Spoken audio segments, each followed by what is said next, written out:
رب اشرح لی صدری ویسر لی امری واحلل عقدۃ من لسانی یفقهوا قولی سبحانک لا علم لنا الا ما علمتنا انک انت العلیم الحکیم رب یسر ولا تعسر وتمم بالخیر اللہم لا سہل الا ما جعلتہ سہلا وانت تجعل الحزن اذا شئت سہلا اعوذ باللہ من الشیطان الرجیم بسم اللہ الرحمن الرحیم والذین تبوؤوا الدار والایمان سبحان ربک رب العزۃ عما یصفون وسلام علی المرسلین والحمد للہ رب العالمین۔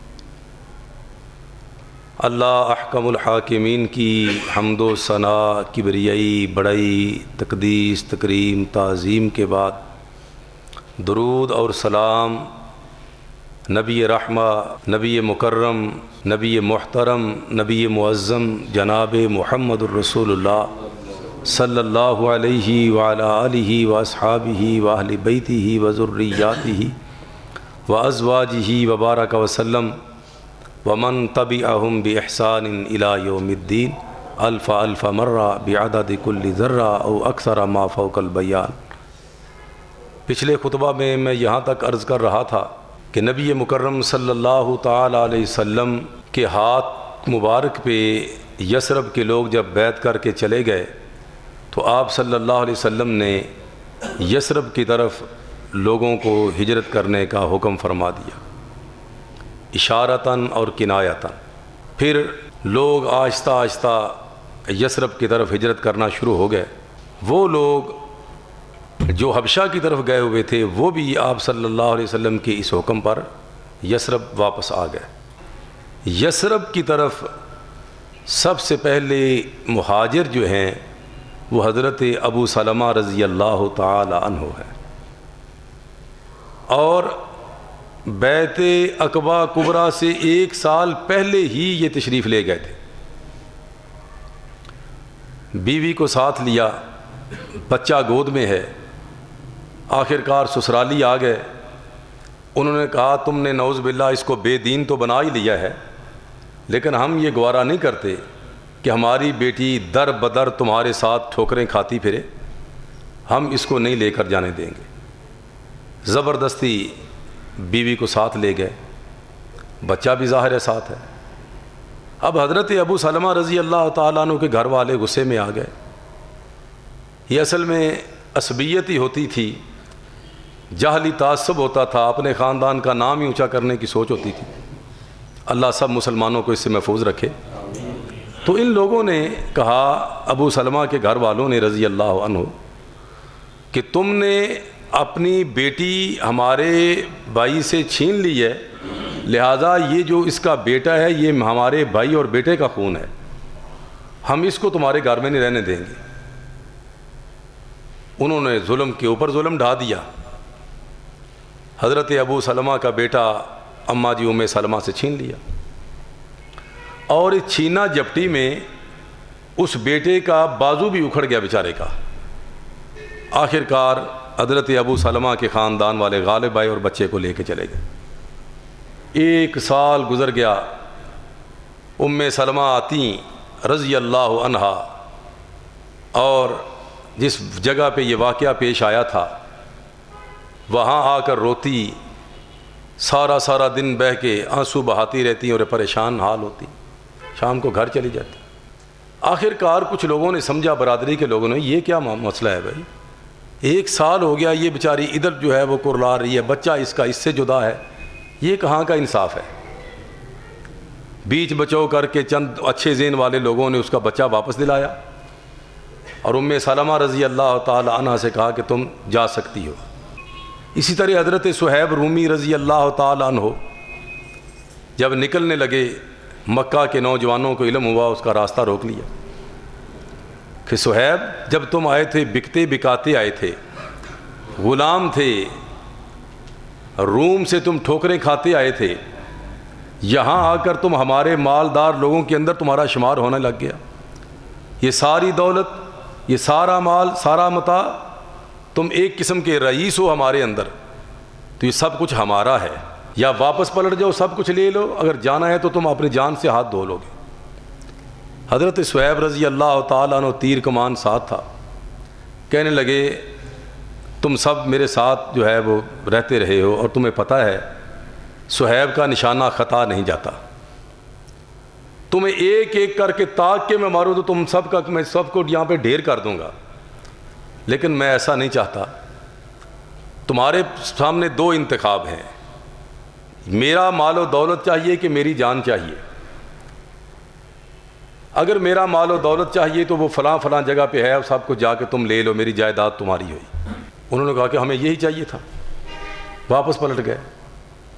صہیب رضی اللہ تعالیٰ عنہ دکھوں کی داستان رقم کرتے ہوئے یثرب پہنچ گئے۔ اسی طرح بہت سارے اصحاب جو تھے وہ بیچارے پریشان حال پہنچے۔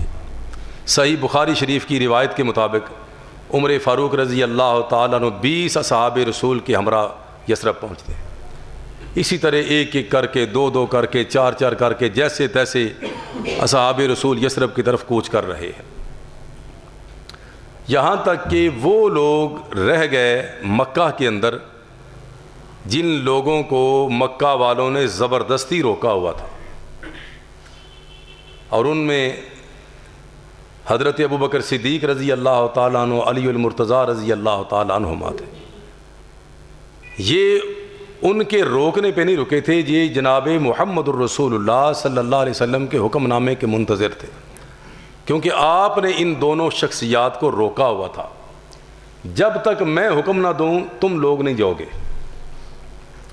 آپ کو میں پہلے بھی یہ عرض کر چکا ہوں کہ حضرت ابوبکر صدیق رضی اللہ تعالیٰ عنہ جب لوگوں نے حبشہ کی طرف ہجرت کی تو صدیق اکبر رضی اللہ تعالیٰ عنہ بھی گھر سے نکلے، لیکن برکے گماد پہنچے، وہاں پہ ابن داغینہ ملا اور اس نے صدیق اکبر رضی اللہ تعالیٰ عنہ کو تسلی تشفی دی اور واپس بلا لی۔ اس کے بعد جب مدینہ کی ہجرت کا وقت آیا تو ابوبکر صدیق رضی اللہ تعالیٰ عنہ سے میرے آقا نے فرمایا ابوبکر تم نہیں جاؤ گے، تم اللہ کے حکم کے منتظر رہو گے، اور علی المرتضیٰ رضی اللہ تعالیٰ عنہ کو بھی یہی فرمایا تمہاری ضرورت ہے۔ ٹھیک ہے آقا۔ جب صدیق اکبر رضی اللہ تعالیٰ عنہ سے فرمایا کہ تم نہیں جاؤ گے تو حضرت صدیق اکبر کہنے لگے آقا کیا آپ کا خیال ہے کہ میں آپ کے ساتھ جاؤں گا؟ یہ ابوبکر صدیق رضی اللہ تعالیٰ عنہ چونکہ مزاج شناس نبوت تھے، محرم راز نبوت تھے، احساس ہوا کہ جناب محمد صلی اللہ علیہ وسلم میرے ساتھ جانا چاہتے ہیں۔ فرمایا ہاں ابوبکر میرا جی چاہتا ہے کہ میں اور تم اکٹھے ہجرت کریں۔ اچھا آقا کیا اس کی آپ کو امید ہے اللہ کے حضور؟ فرمایا ہاں مجھے امید کامل ہے، اللہ تعالیٰ ہمیں حکم دے گا تو پھر اکٹھے جائیں گے۔ اس وجہ سے ابوبکر صدیق رضی اللہ تعالیٰ عنہ آپ کے حکم کے منتظر تھے، اور اسی طرح علی رضی اللہ تعالیٰ عنہ آپ کے اگلے حکم کے منتظر تھے۔ اور جس طرح اصحاب رسول مکہ سے یثرب کی طرف جا رہے تھے جیتے جی، اور جہاں تک ان کا بس چلتا تھا اپنی مال و دولت کو بھی سمیٹ کر یثرب لے کے جا رہے تھے، اور بڑے بڑے جلیل القدر اصحاب اور رئیس زادوں نے ایسا کیا بھی تھا۔ اب اس ساری چیز کو، خطرات کو بھانپتے ہوئے مشرکین مکہ پریشان ہو گئے کہ یہ تو کام بڑا خراب ہے، اس طرح تو چیدہ چیدہ لوگ ہمارے نکل جائیں گے، اور جہاں جا رہے ہیں وہاں ایک نیا خطرہ منڈلا رہا ہے۔ یمن سے شام بہت بڑی شاہراہ تھی، اور بحر احمر جو ہے اس کے ساحل کے قریب یہ یثرب کی آبادی تھی، اور یمن سے شام کے ساتھ صرف مکہ کی جو سالانہ تجارت تھی وہ تقریباً 2.5 لاکھ دینار سونا تھی۔ 2.5 لاکھ دینار سونا یہ تقریباً سالانہ تجارت تھی صرف مکہ کی، اور طائف اور دیگر علاقہ جات وہ اس کے علاوہ تھے۔ اب ان کے ذہن میں یہی بات تھی، اب یثرب کے اندر محمد صلی اللہ علیہ وسلم کے ماننے والے اور آپ کے اوپر آپ کی اشارہ ابرو پہ جان قربان کر دینے والے یہ اکٹھے ہو گئے تو ہماری مین شاہراہ خطرے میں ہے، تجارت ٹھپ ہو جائے گی اور افلاس تک آ جائیں گے، بھوک سے نڈال ہو جائیں گے، کریں گے کیا؟ اور محمد صلی اللہ علیہ وسلم جن لوگوں کے پاس گئے ہیں، اوس اور خزرج، ان جیسا عرب کے اندر جنگی ماہر اور کوئی نہیں ہے۔ ساری زندگی نسل در نسل جنگوں میں، خانہ جنگی میں گزر گئی، اور اب ان کے جو اصحاب عقل و شعور ہیں وہ بھی آپس میں صلح کر رہے ہیں، اور محمد صلی اللہ علیہ وسلم کے اصحاب اور آپ جب ادھر پہنچ جائیں گے تو محمد صلی اللہ علیہ وسلم تو لوگوں کو شیر و شکر کرنے والے ہیں، دشمنیوں کو مٹانے والے ہیں۔ اب ان کی وجہ سے اوس و خزرج مکمل طور پہ وہ ان کے اندر صلح ہو گئی، تو یہ سب مل کے ہمارے اوپر چڑھ دوڑیں گے، ہمارا کیا بنے گا؟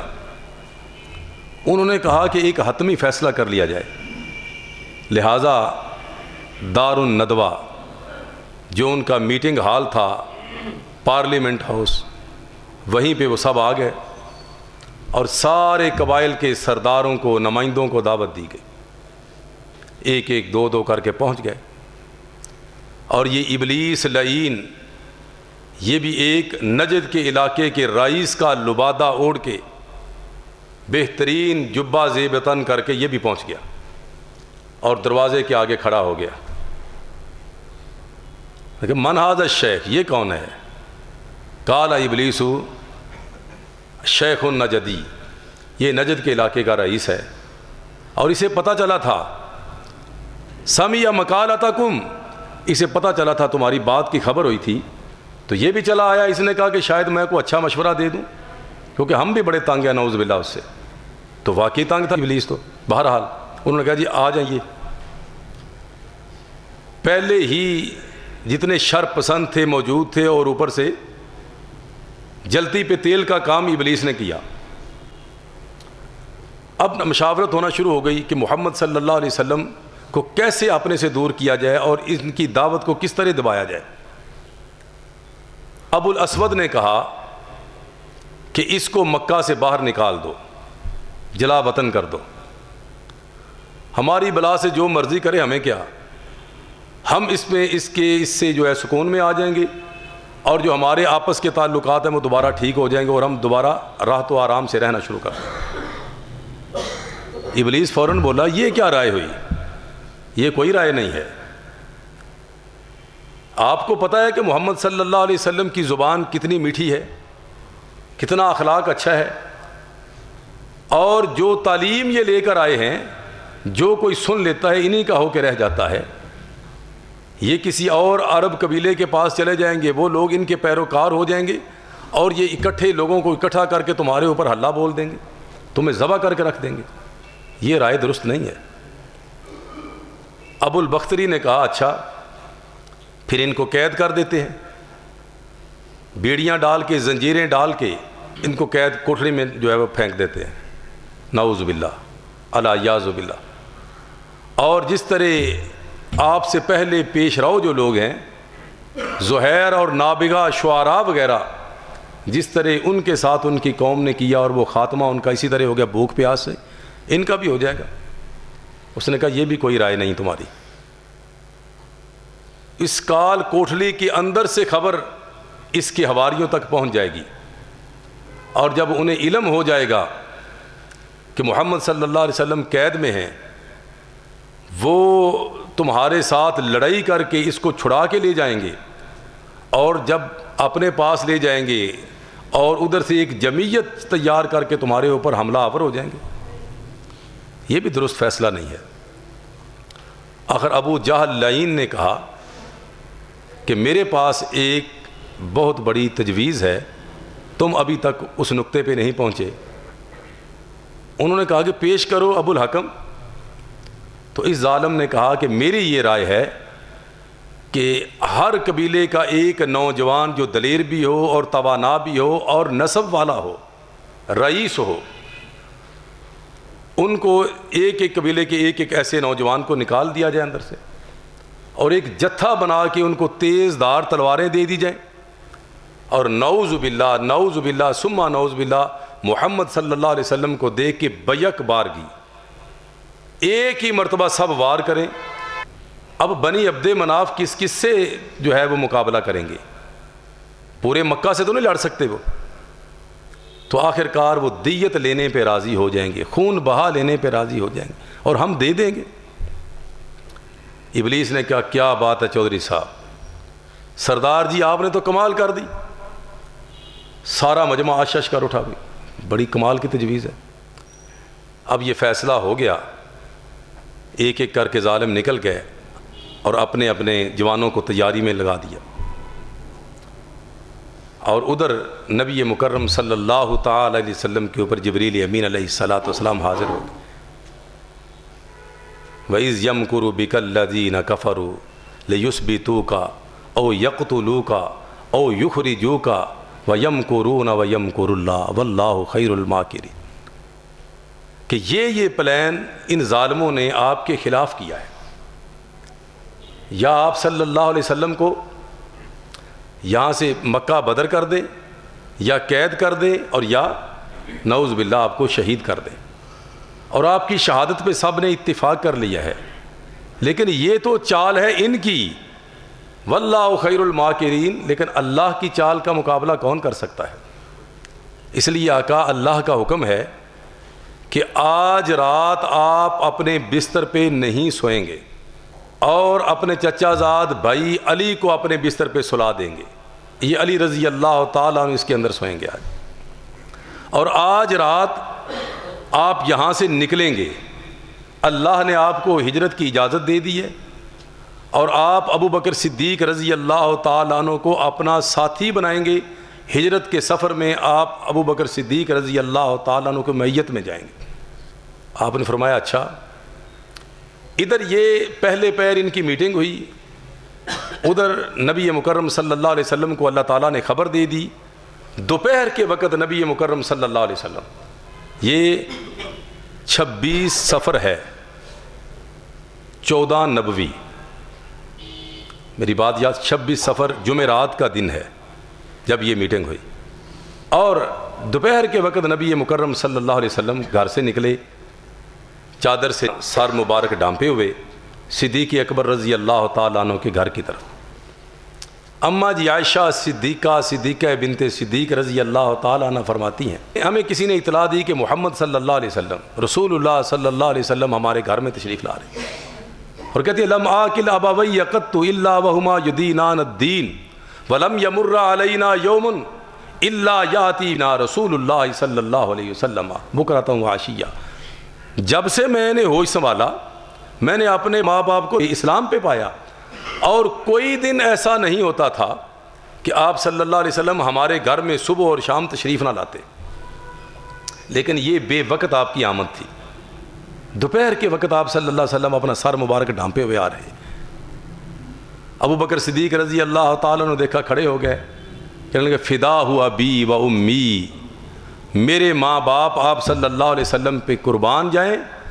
جاء بامر عظیم, آپ صلی اللہ علیہ وسلم کسی بہت بڑے فیصلے پہ پہنچ گئے ہیں, کسی اہم معاملہ کو ڈسکس کرنے کے لیے اس وقت بے وقت میرے گھر میں تشریف لائے ہیں. آخر کار نبی مکرم صلی اللہ علیہ وسلم تشریف لے آئے اور اجازت طلب کی, اندر تشریف لے آئے, بیٹھ گئے. فرمایا ابو بکر اکیلے میں بات کرنا چاہتا ہوں. فرمایا آقا یہ آپ کے گھر والے ہی ہیں, آپ جو فرمائیں آپ حکم کریں. تو نبی مکرم صلی اللہ علیہ وسلم نے فرمایا ابو بکر اللہ نے مجھے اجازت دے دی ہے. صدیق مسکرائے کہ اللہ تیرا شکر ہے, مجھے تو نے اپنے محبوب صلی اللہ علیہ وسلم کے ساتھ کے لیے منتخب کر لیا. آقا میرا بھی ساتھ؟ فرمایا ہاں ابو بکر تمہارا ساتھ تو ضروری ہے, اسی لیے تو آیا ہوں, اللہ نے حکم دیا ہے. اچھا, ابو بکر صدیق رضی اللہ تعالی عنہ نے جس وقت آپ کا پہلا فرمان سنا تھا کہ ابو بکر رک جاؤ, میں امید رکھتا ہوں کہ اکٹھے جائیں گے, تو صدیق اکبر رضی اللہ تعالیٰ عنہ نے 2 اونٹنیاں خریدی ہوئی تھیں اس وقت. آپ کے اشارہ ابرو سے پہلے یہ انتظام دیکھیے, 2 اونٹنیاں بڑی شاندار و عمدہ قسم کی خریدی ہوئی تھی. اور عبداللہ بن اریکت یہ اس وقت کے علاقے, سارے علاقوں کے اوپر والے نیچے والے پر پیج راستوں کا ماہر تھا. اس سے اجرت بھی طے کر لی ہوئی تھی کہ جب تمہیں کہا جائے اور تم ہمیں ساتھ لے کر جاؤ گے، ہمیں صحیح راستے کے مجسرف پہنچا کے آؤ گے۔ اس نے کہا ٹھیک ہے، اگر تو یہ مسلمان نہیں تھے، عبداللہ بن اریکت مسلمان نہیں ہوئے تھے، لیکن ایسا شخص تھا جو کہتا تھا وہ کر گزرتا تھا، اور مکہ میں ایسے بہت سارے لوگ تھے جن پہ باوجود کافر ہونے کے اعتبار کیا جا سکتا تھا۔ بہرحال صدیق اکبر رضی اللہ تعالیٰ نے کہا ٹھیک ہے، فرمائیے۔ میرے آقا فرماتے ہیں رات کے وقت نکلیں گے، میں تمہارے گھر آؤں گا پھر نکلیں گے۔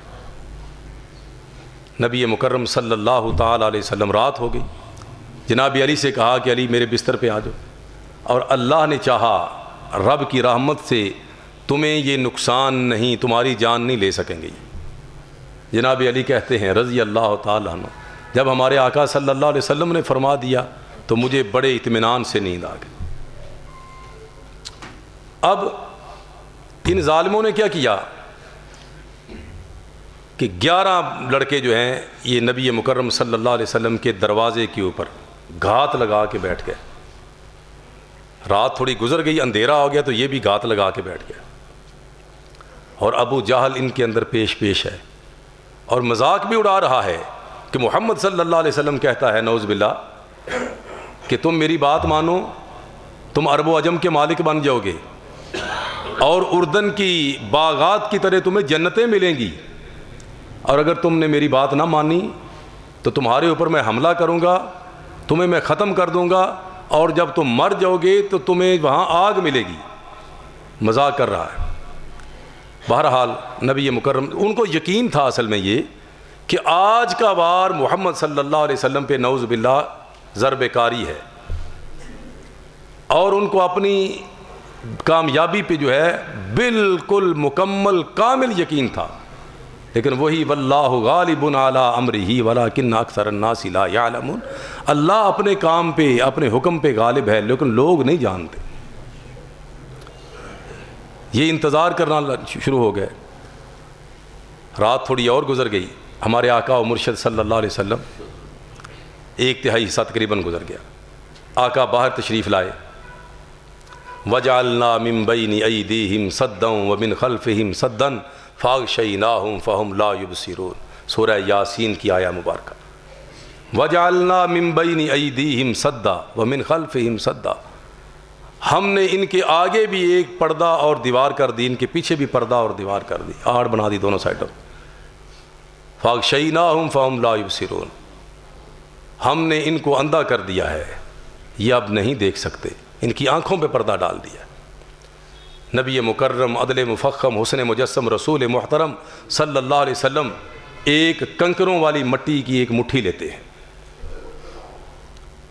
کنکروں والی مٹھی بھر مٹی لی، اور آپ صلی اللہ علیہ وسلم ان کے درمیان سے نکلے، اور ان سب جوانوں کے سروں کے اوپر وہ مٹی ڈالتے ہوئے تھوڑی تھوڑی کر کے پھر نکلے، اور یہی آیہ مبارکہ پڑھتے رہے، وَجَعَلْنَا مِن بَيْنِ أَيْدِيهِمْ صَدًّا وَمِنْ خَلْفِهِمْ صَدًّا فَأَغْشَيْنَاهُمْ فَهُمْ لَا يُبْصِرُونَ۔ آپ بھی یاد کر لیں یہ آیہ مبارکہ، اکثر بزرگوں کو تو ماشاءاللہ سورہ یاسین بھی آتی ہوگی، تو یہ اسی کی آیت ہے، وَجَعَلْنَا مِن بَيْنِ أَيْدِيهِمْ صَدًّا وَمِنْ خَلْفِهِمْ صَدًّا فَأَغْشَيْنَاهُمْ فَهُمْ لَا يُبْصِرُونَ۔ رات کو سفر کریں، پرخطر سفر کریں، جب بھی کریں تو یہ دعا پڑھتے جائیں، اور اللہ کی رحمت سے کسی بھی نقصان دہ اور مضر چیز سے آپ محفوظ رہیں گے انشاءاللہ۔ اسے تجربہ تو نہیں کہنا چاہیے، لیکن بارہا اس آیت کے کرشمات ہم نے دیکھے ہیں الحمدللہ۔ جب بھی نکلیں سفر کی دعائیں پڑھنے کے بعد یہ آیہ مبارکہ کم از کم 7 مرتبہ تو ضرور پڑھیں، اور جب بھی خطرہ محسوس کرے پڑھنا شروع کر دیں۔ اللہ تعالیٰ اپنے محبوب صلی اللہ علیہ وسلم کی طرح ہم سب کی بھی حفاظت فرماتا ہے۔